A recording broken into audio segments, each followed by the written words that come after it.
Halo teman-teman, selamat datang kembali di channel Kumakun. Di video kali ini kita masuk ke materi SSW Pertanian Part 11.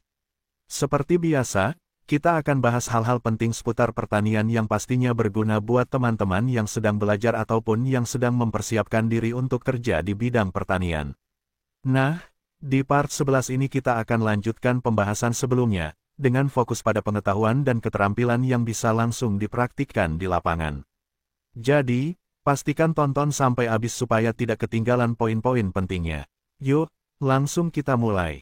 Di bagian ini kita akan membahas tentang perapian dan pemangkasan pada budidaya pohon buah. Perapian adalah proses merapikan bentuk pohon dengan cara memotong atau mengikat ranting. Sedangkan pemangkasan berarti memotong ranting untuk mengatur pertumbuhan tanaman. Tujuannya supaya pohon bisa berbuah dengan baik, hasil panen lebih stabil, sekaligus memudahkan kita dalam merawat maupun memanen. Pemangkasan dibagi menjadi dua jenis, yaitu pemangkasan berat dan pemangkasan ringan. Pemangkasan berat biasanya mendorong pertumbuhan vegetatif, sedangkan pemangkasan ringan justru membantu pertumbuhan generatif atau pembungaan, karena pertumbuhan vegetatifnya ditekan. Pada pohon buah, ada beberapa bentuk pemangkasan sesuai jenis dan varietasnya. Misalnya, tipe batang utama untuk apel dan persik, tipe pusat terbuka untuk persik, atau metode rak yang banyak digunakan untuk anggur di Jepang. Saat melakukan perapian, kita harus hati-hati agar tidak membentuk yang disebut ranting roda putar. Ranting roda putar adalah kondisi di mana beberapa cabang utama tumbuh keluar dari satu titik batang utama, sehingga berisiko mengganggu pertumbuhan pohon. Waktu terbaik untuk pemangkasan adalah pada musim dingin, yang disebut pemangkasan musim dingin. Sedangkan pemangkasan musim panas biasanya hanya dilakukan sebagai tambahan. Dalam praktiknya, ada dua teknik utama pemangkasan. Pertama, pemangkasan di tengah ranting, yaitu memotong ranting yang sudah terlalu panjang untuk mendorong tumbuhnya ranting baru. Kedua, pemangkasan untuk penjarangan, yaitu membuang ranting yang tidak diperlukan agar sirkulasi udara dan cahaya matahari bisa masuk dengan baik. Dengan cara ini, pohon buah bisa tumbuh lebih sehat, teratur, dan menghasilkan buah yang lebih berkualitas. Sebelum melakukan pemangkasan, kita perlu memahami prinsip dasarnya. Langkah pertama adalah menentukan ranting mana yang akan dipangkas. Caranya dengan memeriksa seluruh bagian pohon, lalu mempertimbangkan posisi ranting utama, ranting sekunder, kepadatan cabang, hingga posisi pembentukan buah. Pemangkasan biasanya dimulai dari ranting utama. Ranting yang tidak diperlukan dipotong mulai dari ujung atas hingga ke bagian dasar. Jika ada ranting besar yang tidak dibutuhkan, maka dipotong menggunakan gergaji langsung dari pangkal ranting. Cara ini disebut pemangkasan untuk penjarangan, agar cahaya dan udara bisa masuk dengan lebih baik. Sementara itu, ranting kecil yang masih dipertahankan sebaiknya dipotong tepat di atas tunas daun, pada arah yang diinginkan agar ranting bisa memanjang dengan baik. Pemangkasan jenis ini dikenal dengan pemangkasan di tengah ranting. Untuk ranting kecil yang tidak diperlukan, pemotongannya cukup menggunakan gunting dari bagian pangkal ranting. Ini juga termasuk dalam pemangkasan untuk penjarangan. Dengan memahami prinsip ini, kita bisa menjaga bentuk pohon tetap rapi, sehat, dan produktif dalam menghasilkan buah. Selanjutnya, kita masuk ke cara melakukan pemangkasan. Pemangkasan dilakukan dengan memotong ranting baru yang tumbuh memanjang dari batang utama. Ada dua jenis pemangkasan, yaitu pemangkasan untuk penjarangan, dan pemangkasan di tengah ranting. Pemangkasan untuk penjarangan bertujuan membuang ranting yang tidak diperlukan agar sinar matahari dan udara bisa masuk. Sedangkan pemangkasan di tengah ranting dilakukan dengan memotong ranting yang sudah terlalu panjang, supaya pertumbuhan bisa lebih terarah. Sebelum pemangkasan, ranting pohon biasanya tampak rimbun dan tidak beraturan. Setelah dilakukan pemangkasan, bentuk pohon menjadi lebih teratur, dengan dahan utama yang tetap dipertahankan. Ada teknik khusus dalam memotong ranting. Untuk ranting besar, pemotongan dilakukan dari pangkal menggunakan gergaji. Perhatikan agar potongannya tidak merusak batang utama. Untuk ranting kecil, pemangkasan dilakukan tepat di atas tunas daun dengan arah yang benar, supaya ranting bisa tumbuh kembali dengan baik. Beberapa jenis ranting yang perlu dipangkas antara lain ranting panjang, ranting yang tumbuh berdiri, ranting yang berbalik arah, ranting yang saling silang, ranting sejajar, ranting epikormik, dan juga sulur. Sedangkan dahan utama tidak boleh dipotong, karena menjadi penopang utama pertumbuhan pohon. Dengan memahami cara pemangkasan ini, pohon akan tumbuh lebih sehat, rapi, dan menghasilkan buah yang lebih berkualitas. Selain memahami cara pemangkasan, kita juga perlu mengetahui bentuk utama dan jenis-jenis pohon buah. Ada beberapa tipe bentuk pohon yang umum digunakan. Pertama, tipe batang utama, biasanya diterapkan pada apel dan persik dengan sistem budidaya kerdil. Kedua, tipe batang utama anomali, yang sering digunakan pada apel dan kesemak. Ketiga, tipe pusat terbuka, yang umum dipakai untuk persik, plum, dan prunus mume. Dan keempat, metode rak, yang biasa diterapkan pada tanaman anggur dan pir Jepang. Setelah itu, ada proses pengikatan. Pada tanaman seperti pir Jepang dan anggur, ranting muda perlu diikat agar arah pertumbuhannya bisa diatur, sehingga cabang tumbuh lebih rapi dan terkontrol. Berikutnya, kita masuk ke pengelolaan pembungaan. Proses ini dimulai dari tahap sebelum bunga mekar hingga panen. Pertama, ada pemangkasan tunas dan pemangkasan bunga. Tujuannya adalah untuk menghasilkan buah dengan kualitas yang lebih baik, sekaligus memperbaiki kondisi pohon agar bisa berbunga secara optimal pada tahun berikutnya. Caranya dengan memangkas tunas atau bunga yang berlebihan. Kedua, ada proses penyerbukan. Saat tanaman berbunga, serbuk bunga ditempelkan ke kepala putik, bisa melalui penyerbukan alami dengan bantuan serangga seperti kumbang, atau melalui penyerbukan buatan. Untuk hasil yang lebih baik, biasanya ditanam pohon polinizer, yaitu pohon dari varietas yang berbeda, agar penyerbukan bisa berlangsung lebih maksimal. Dengan pengelolaan pembungaan yang baik, produksi buah tidak hanya melimpah, tetapi juga memiliki kualitas yang lebih tinggi. Pada pohon buah peluru, salah satu teknik yang penting adalah penyerbukan buatan. Untuk melakukannya, digunakan berbagai peralatan khusus. Contohnya alat penyerbukan buatan dengan mesin, alat semprot manual, hingga kapas pom-pom atau bonten yang digunakan untuk memindahkan serbuk sari secara langsung ke kepala putik bunga. Setelah proses penyerbukan, tahap berikutnya adalah pemangkasan buah. Tujuannya supaya buah yang dipanen memiliki kualitas yang baik, sekaligus menjaga kondisi pohon agar tetap sehat dan mampu berbunga kembali pada musim berikutnya.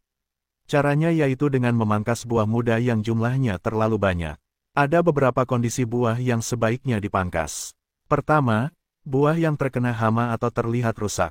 Kedua, buah yang pertumbuhannya lambat atau bentuknya berubah tidak normal.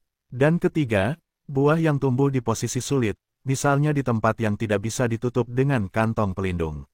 Dengan menyisakan buah yang sehat dan berkualitas, hasil panen akan lebih maksimal, baik dari segi ukuran maupun rasa. Selanjutnya, kita masuk ke contoh pemangkasan pada pohon buah hijau malar, yaitu jeruk unsiu. Pada tanaman ini, buah yang terlalu banyak harus dipangkas, terutama yang ukurannya kecil, letaknya rapat, atau terlihat kurang sehat. Pemangkasan ini bertujuan agar nutrisi tanaman bisa terfokus pada buah yang tersisa, sehingga hasil panen lebih besar, manis, dan berkualitas tinggi. Setelah proses pemangkasan, tahap berikutnya adalah pembungkusan buah dengan kantong. Teknik ini dilakukan untuk mencegah serangan hama dan penyakit, sekaligus menjaga tampilan buah agar tetap mulus. Buah yang dibungkus akan lebih terlindungi dari gigitan serangga, percikan air hujan, maupun paparan sinar matahari berlebihan. Baik pada pohon buah hijau malar seperti jeruk, maupun pohon buah peluru seperti apel dan pir, teknik pembungkusan ini sama-sama penting untuk menghasilkan buah yang sehat dan bernilai jual tinggi. Pada pohon buah peluru, pembungkusan buah dengan kantong menjadi salah satu teknik penting dalam budidaya. Setiap jenis buah biasanya memiliki kantong khusus, misalnya kantong untuk persik dan kantong untuk anggur. Untuk buah persik, langkahnya dimulai dengan mengembangkan kantong, lalu memasukkan ranting pada bagian potongan kantong, dan memastikan buah berada tepat di tengah kantong. Setelah itu, bagian atas kantong ditempelkan ke belakang ranting, lalu digulung rapat menggunakan pengait agar kantong menutup dengan sempurna. Sedangkan pada buah anggur, prosesnya hampir sama. Pertama, kantong dibuka, kemudian tandan anggur dimasukkan ke bagian tengah kantong. Bagian atas kantong ditutup rapat, lalu pengait diposisikan tidur pada tangkai buah, dan digulung hingga menutup rapat. Dengan cara ini, seluruh tandan anggur akan terlindungi.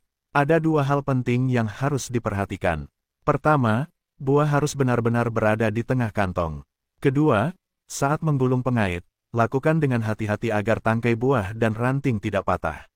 Dengan teknik pembungkusan yang benar, buah akan terlindungi dari hama, cuaca, dan kerusakan fisik, sehingga hasil panen lebih berkualitas dan bernilai tinggi. Setelah melalui proses perawatan, pemangkasan, dan pembungkusan buah, tibalah saat yang paling ditunggu, yaitu pemanenan. Buah apel, pir Jepang, jeruk, anggur, persik, hingga kesemek dipanen ketika sudah matang sempurna. Namun, ada juga buah seperti pir barat dan kiwi yang memerlukan proses pematangan tambahan setelah dipetik dengan cara penyimpanan. Waktu panen setiap jenis buah berbeda-beda. Misalnya, jeruk unsiu dipanen mulai pertengahan Oktober hingga awal Desember, apel dari awal September sampai pertengahan November, sedangkan anggur dan pir Jepang biasanya dipetik sejak pertengahan Agustus. Untuk buah persik, panen dilakukan lebih awal, yaitu sekitar akhir Juni hingga Agustus, sementara kesemek dipanen antara akhir September hingga awal Desember. Khusus untuk pemanenan jeruk unsiu, ada teknik yang harus diperhatikan. Buah dipotong dengan gunting pada bagian tangkai, bukan ditarik dengan tangan, agar tidak merusak buah. Pemotongan biasanya dilakukan 2 kali, supaya tangkai yang tersisa cukup panjang dan menjaga kualitas buah tetap baik. Setelah panen, ada langkah penting lain yang disebut pembaharuan varietas. Pada kebun yang pohonnya sudah tua atau hasil panennya berkurang, dilakukan peremajaan dengan cara menanam bibit baru. Selain itu, ada juga teknik penyambungan atas, yaitu menggabungkan ranting pohon buah lama dengan ranting dari varietas baru. Penyambungan bisa dilakukan dengan memotong ranting lama, lalu menyambungkannya, atau menyisakan sebagian ranting dasar sebagai penopang. Dengan teknik ini, kebun buah bisa terus menghasilkan panen yang berkualitas meskipun pohon lama sudah mulai menua. Penyambungan atas, atau grafting. Teknik ini dilakukan dengan menggabungkan ranting pohon buah lama dengan ranting dari varietas baru. Ada 2 metode yang bisa digunakan. Pertama, penyambungan atas dengan memotong ranting bawah, lalu menggantinya dengan ranting baru. Kedua, penyambungan tanpa memotong ranting bawah, melainkan cukup menempelkan ranting baru ke ranting utama atau ranting sekunder. Dengan cara ini, pohon lama tetap terjaga, tetapi bisa menghasilkan varietas baru yang lebih baik. Selain perawatan pohon, hal yang tidak kalah penting adalah pengelolaan tanah. Dalam budidaya buah, permukaan tanah bisa dikelola dengan beberapa metode. Ada metode yang tidak menumbuhkan gulma sama sekali, metode menutup tanah dengan jerami atau rumput, metode membiarkan rumput tumbuh alami, hingga metode kombinasi dari semuanya. Pada kebun dengan banyak lereng, metode tanpa gulma biasanya tidak cocok, karena bisa menyebabkan tanah mudah tergerus air. Untuk konservasi tanah, dibuat saluran pembuangan air agar air hujan tidak menggenang atau menyebabkan tanah longsor. Bahkan, di beberapa kebun dibuat dinding batu sebagai penahan tanah. Jika tanah dibajak hingga dalam, atau ditambahkan zat organik, kemampuan tanah untuk menyimpan air dan menyalurkan udara ke akar akan lebih baik. Hasilnya, akar pohon bisa tumbuh lebih sehat dan kuat. PH tanah juga perlu diperhatikan. Setiap jenis pohon buah membutuhkan pH yang berbeda-beda. Misalnya, tanah di Jepang cenderung asam, sehingga perlu ditambahkan kapur atau bahan alkali untuk menyeimbangkan pH agar sesuai dengan kebutuhan tanaman. Selain pengelolaan tanah, faktor lain yang tidak kalah penting adalah pengelolaan kadar air. Jumlah dan waktu penyiraman harus disesuaikan dengan jenis pohon buah serta kondisi pertumbuhannya. Tidak hanya itu, kemampuan tanah dalam menampung air dan membuang air berlebih juga sangat berpengaruh terhadap kesehatan tanaman. Jika tanah terlalu kering, akar akan kekurangan air. Sebaliknya, jika terlalu banyak air, akar bisa membusuk. Setelah itu, kita masuk ke bagian pemupukan.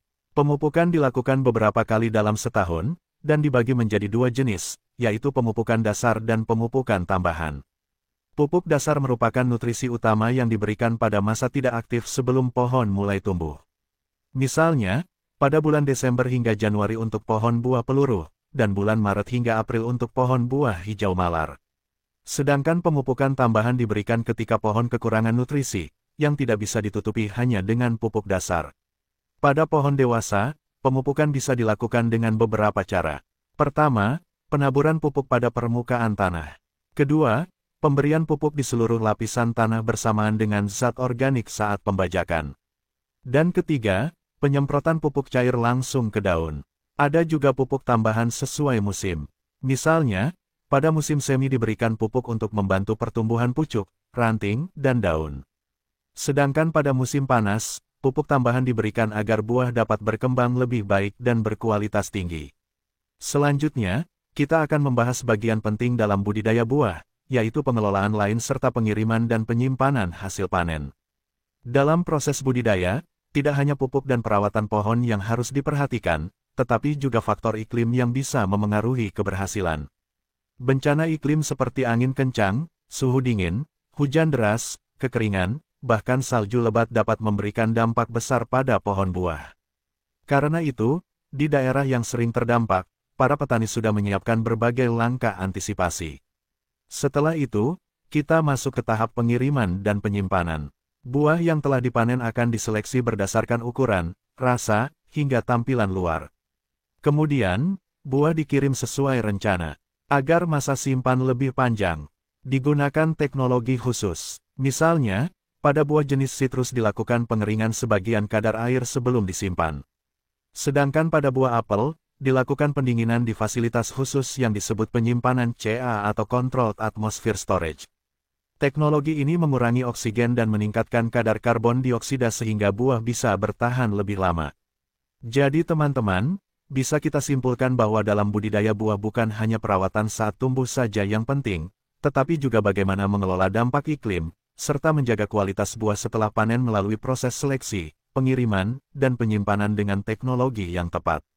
Dengan cara ini, hasil panen bisa tetap segar, berkualitas, dan bernilai jual tinggi meski harus menempuh perjalanan jauh. Terima kasih sudah menyimak materi SSW Pertanian Part 11 kali ini bersama Kumakun. Jangan lupa ikuti terus part berikutnya untuk menambah pengetahuan seputar pertanian di Jepang. Sampai jumpa di video selanjutnya.